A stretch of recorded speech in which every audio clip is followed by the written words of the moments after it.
একবার এক ব্যক্তি রাসূলুল্লাহ সাল্লাল্লাহু আলাইহি ওয়াসাল্লামের কাছে এসে বলল, ইয়া রাসূলুল্লাহ, আমাকে এমন একটি উপদেশ দিন যা আমার জন্য যথেষ্ট হবে।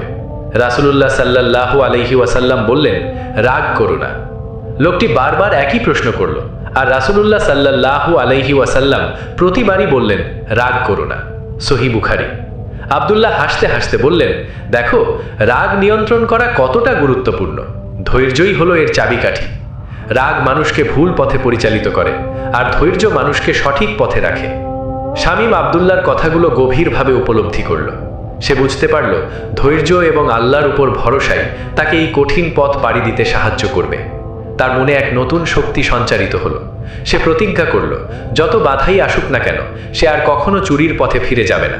সে এখন বুঝতে পারছিল, সৎ পথে উপার্জন করা কঠিন হলেও তাতে এক ধরনের শান্তি আছে, যা চুরির টাকায় কখনো পাওয়া যায় না। আব্দুল্লাহর তত্ত্বাবধানে শামীমের সেলাইয়ের কাজ দ্রুত উন্নতি লাভ করল।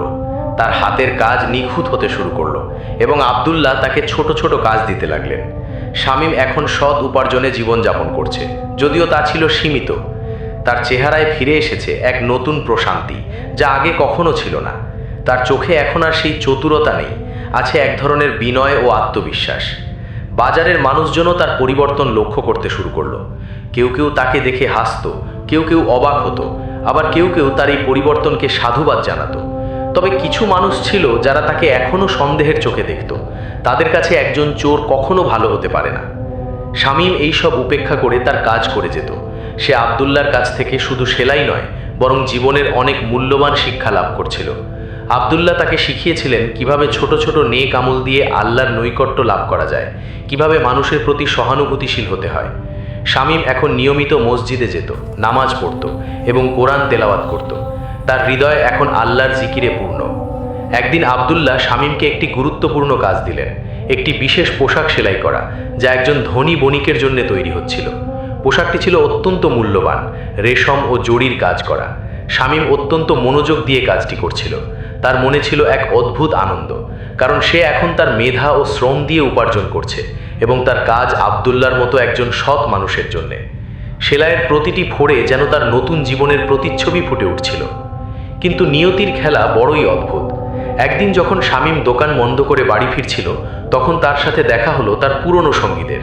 তারা ছিল সেই দলের সদস্য যারা শামীমের সাথে মুরগি চুরি করত। তারা শামীমকে দেখে হাসাহাসি শুরু করলো। তাদের চোখে ছিল ব্যঙ্গ আর অবজ্ঞা। কিরে শামীম, তুই নাকি এখন দর্জি হয়েছিস? একজন ব্যঙ্গ করে বলল। আমাদের সাথে চল, আজ রাতে একটা বড় হাত আছে, অনেক মুরগি পাওয়া যাবে। আর এবার শুধু মুরগি নয়, সাথে আরও অনেক কিছু। শামীমের মনে এক তীব্র দ্বন্দ্ব শুরু হলো। তার পুরনো জীবন তাকে হাতছানি দিচ্ছিল। এক মুহূর্তে তার মনে হলো আব্দুল্লাহর দোকানে যে সামান্য উপার্জন হয়, তা দিয়ে তার মায়ের চিকিৎসা এবং পরিবারের ভরণ পোষণ কিভাবে চলবে। তার মনে শয়তান আবার কুমন্ত্রণা দিতে শুরু করলো। এক রাতের চুরি তোর সারা মাসের উপার্জনের চেয়ে বেশি হবে। কিন্তু পরক্ষণেই তার মনে পড়ল আব্দুল্লাহর কথা, তার উপদেশ এবং আল্লাহর উপর ভরসা রাখার কথা। তার মনে পড়ল সেই হাদিস যেখানে রাসূলুল্লাহ সাল্লাল্লাহু আলাইহি ওয়াসাল্লাম বলেছেন, হালাল উপার্জন ফরজের পর একটি ফরজ, বাইহাকি। সে দৃঢ় কণ্ঠে বলল, না ভাই, আমি আর ওই পথে নেই। আমি এখন সৎ পথে জীবনযাপন করি। আমার আল্লাহ আমাকে হালাল উপার্জনের পথ দেখিয়েছেন। তার সঙ্গীরা তাকে নিয়ে ঠাট্টা মশকরা করতে লাগলো। তারা তাকে দুর্বল, ভীরু বলে আখ্যায়িত করলো। তারা বলল, তুই তো ভীরু, তোর মতো দুর্বল মানুষ দিয়ে কিছুই হবে না। শামীমের রাগ হচ্ছিল, তার রক্ত গরম হয়ে উঠছিল। কিন্তু সে আব্দুল্লাহর সেই হাদিসের কথা মনে করল, যেখানে রাসূলুল্লাহ সাল্লাল্লাহু আলাইহি ওয়াসাল্লাম বারবার রাগ না করার উপদেশ দিয়েছিলেন। সে ধৈর্য ধরল এবং তাদের কথা উপেক্ষা করে নিজের পথে চলতে লাগলো। তার এই নীরবতা এবং দৃঢ়তা তার সঙ্গীদের অবাক করে দিল। পরের দিন সকালে আব্দুল্লাহর দোকানে এক নতুন বিপদ দেখা দিল। ধনী বণিকের জন্য সেলাই করা পোশাকটি দোকান থেকে চুরি হয়ে গেছে। আব্দুল্লাহর মাথায় যেন আকাশ ভেঙে পড়ল। এই পোশাকটি ছিল অত্যন্ত মূল্যবান, রেশম ও জরির কাজ করা, এবং এর ক্ষতিপূরণ দেওয়া তার পক্ষে অসম্ভব ছিল। তার সারা জীবনের সঞ্চয় দিয়েও এই ক্ষতিপূরণ করা সম্ভব ছিল না। বাজারের সবাই আব্দুল্লাহর দোকানে ভিড় জমালো। কেউ কেউ শামীমের দিকে সন্দেহের চোখে তাকাতে লাগলো। তাদের মনে হলো শামীম হয়তো তার পুরনো অভ্যাস ছাড়তে পারেনি, হয়তো সে এই সুযোগের অপেক্ষায় ছিল। শামীম নিজেও খুব ভয় পেয়ে গেল। সে জানতো তার অতীত তাকে ছাড়বে না এবং এই ঘটনা তাকে আবার পুরনো অবস্থানে ফিরিয়ে দেবে। তার চোখে পানি এসে গেল। আব্দুল্লাহ কিন্তু শান্ত ছিলেন। তার মুখে কোনো দুশ্চিন্তার ছাপ ছিল না, ছিল শুধু এক ধরনের দৃঢ়তা। তিনি শুধু বললেন, ইন্না লিল্লাহি ওয়া ইন্না ইলাইহি রাজিউন। আমরা তো আল্লাহরই এবং আমরা তারই কাছে ফিরে যাব। আল্লাহ যা করেন ভালোর জন্যই করেন। তিনি শামীমের দিকে তাকালেন এবং বললেন, শামীম, তোমার উপর আমার পূর্ণ বিশ্বাস আছে। তুমি এই কাজ করতে পারো না। তোমার পরিবর্তন আমি নিজের চোখে দেখেছি।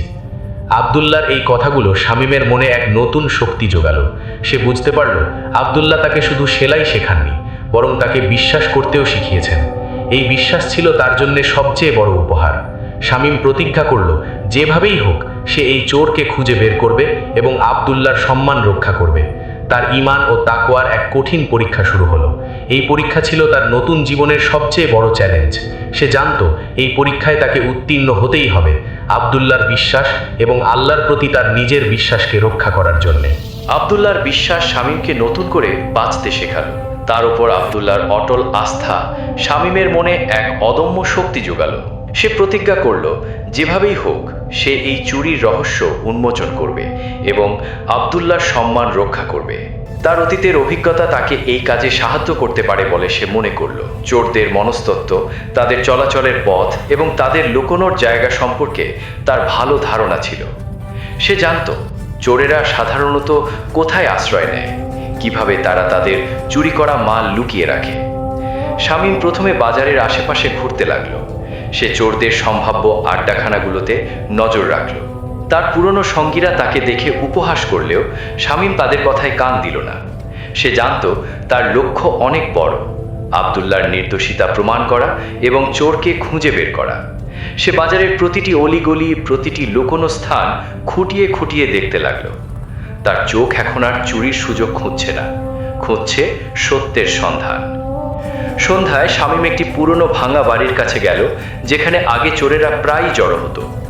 সেখানে সে শুনতে পেল কিছু ফিসফিসানি। একজন বলছিল, দর্জিটা তো শেষ, এত দামি পোশাক চুরি হয়েছে, এখন সে কি করবে? আরেকজন বলল, চোরটা খুব চালাক ছিল, কেউ টেরও পায়নি। শামীম বুঝতে পারল এই চুরির পেছনে তার পুরনো সঙ্গীদের হাত নেই, এটা অন্য কোনো চোরের কাজ। সে আরো মনোযোগ দিয়ে শুনতে লাগলো। হঠাৎ তার কানে এলো একটি নাম, মফিজ। মফিজ ছিল বাজারের একজন নতুন চোর, যে সম্প্রতি এই এলাকায় এসেছে। তার চুরির ধরন ছিল ভিন্ন। সে সাধারণত ছোটখাটো জিনিস চুরি করত, কিন্তু এবার সে বড় হাত দিয়েছে। শামীম জানত মফিজের স্বভাব, সে বড় কিছু চুরি করলে তা নিয়ে গর্ব করে বেড়াতো। শামীম মফিজের খোঁজে বের হলো। সে জানত মফিজ সাধারণত বাজারের শেষ প্রান্তে একটি নির্জন চায়ের দোকানে আড্ডা দেয়। সেখানে গিয়ে সে দেখল মফিজ বসে চা খাচ্ছে, আর তার পাশে একটি বড় থলে রাখা আছে। থলেটি দেখে শামীমের সন্দেহ আরও ঘনীভূত হলো। থলের আকার এবং মফিজের চতুর হাসি দেখে তার মনে হলো এটাই সেই পোশাক। শামীম কৌশলে মফিজের কাছে গেল এবং তার সাথে কথা বলতে শুরু করলো। সে মফিজকে তার পুরনো দিনের চুরির গল্প শোনালো, কিভাবে সে মুরগি চুরি করত, কিভাবে পুলিশের চোখ ফাঁকি দিত। শামীমের গল্প শুনে মফিজ তাকে নিজের লোক মনে করে। এক পর্যায়ে শামীম মফিজকে বলল, শুনেছি বাজারে নাকি এক দর্জির দোকান থেকে খুব দামি পোশাক চুরি হয়েছে। কে করেছে রে ভাই? এমন সাহস কার হলো? মফিজ প্রথমে ইতস্তত করল, কিন্তু শামীমের কথায় সে নিজেকে ধরে রাখতে পারল না। সে গর্ব করে বলল, আমি করেছি। দর্জিটা তো বোকা, এত দামি পোশাক এভাবে ফেলে রাখে। আমি তো ভেবেছিলাম কেউ ধরতেই পারবে না। শামীম কৌশলে মফিজের কাছ থেকে পোশাকটি কোথায় লুকিয়ে রেখেছে তা জেনে নিল। মফিজ পোশাকটি একটি পুরনো কুয়োর ভেতরে লুকিয়ে রেখেছিল, যেখানে কেউ সাধারণত যায় না। শামীম মফিজকে আরও কিছু গল্পে ব্যস্ত রেখে দ্রুত আব্দুল্লাহর দোকানে ফিরে এলো। আব্দুল্লাহ তখনও চিন্তিত মুখে বসেছিলেন, কিন্তু তার মুখে ছিল আল্লাহর প্রতি ভরসার ছাপ। শামীম তাকে সব খুলে বলল। আব্দুল্লাহ প্রথমে বিশ্বাস করতে পারলেন না। তিনি বললেন, শামীম, তুমি নিশ্চিত? তুমি কিভাবে জানলে? শামীম বলল, হ্যাঁ দর্জি সাহেব, আমি নিশ্চিত। আমার অতীতের অভিজ্ঞতা আমাকে এই কাজে সাহায্য করেছে। চলুন, আমি আপনাকে দেখিয়ে দিচ্ছি। আব্দুল্লাহ এবং শামীম দ্রুত সেই কুয়োর কাছে গেলেন। কুয়োর ভেতরে সত্যিই পোশাকটি পাওয়া গেল। বাজারের সবাই অবাক হলো। তারা শামীমকে নিয়ে যে সন্দেহ করেছিল তার জন্য লজ্জিত হলো। মফিজকে হাতে নাতে ধরা হলো এবং সে তার অপরাধ স্বীকার করল। আব্দুল্লাহ শামীমকে জড়িয়ে ধরলেন। তার চোখে ছিল আনন্দাশ্রু। তিনি বললেন, আল্লাহু আকবার, আল্লাহ তোমার ঈমান ও ধৈর্যের প্রতিদান দিয়েছেন শামীম। তোমার এই পরিবর্তন শুধু তোমার নিজের জন্য নয়, বরং আমাদের সবার জন্য এক শিক্ষা। এই ঘটনা বাজারের সবার কাছে এক নতুন বার্তা দিল। তারা বুঝতে পারল, একজন মানুষ যদি সত্যিই পরিবর্তন হতে চায়, তাহলে আল্লাহ তাকে সাহায্য করেন। শামীমের এই পরিবর্তন ছিল তাকওয়া ও ঈমানের এক উজ্জ্বল দৃষ্টান্ত। তার অতীতের অন্ধকার জীবন এখন আলোর পথে রূপান্তরিত হয়েছে।